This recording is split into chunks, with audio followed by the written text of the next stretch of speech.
আমরা 13 ভাই বোন, 8 বোন 5 ভাই।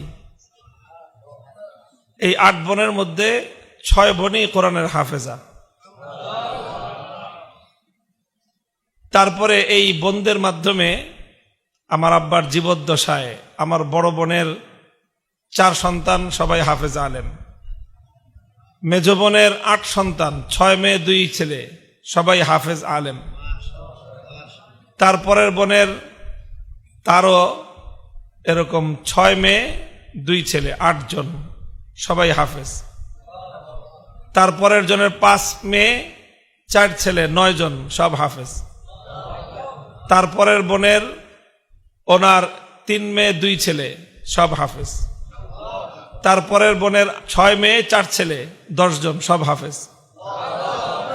তারপরের বোনের 2 মেয়ে 2 জন হাফেজ। তারপরের বোনের 2 ছেলে 2 মেয়ে 4 জন সব হাফেজ। এটা হলো প্রথম জেনারেশন। দ্বিতীয় জেনারেশনের বললাম, দ্বিতীয় জেনারেশনের পর তৃতীয় জেনারেশন আমার মেজ বোনের বড় মেয়ে, মেজ বোনের বড় মেয়ে, সেও এখন নানি। আমার বোনও হায়াতে আছে, বোনের মেয়ে সে আমার চেয়ে অল্প একটু বড়, সে নানি। তো তারও এরকম 6 মেয়ে আর 3 ছেলে, 9 জন সবাই হাফেজ। আলহামদুলিল্লাহ।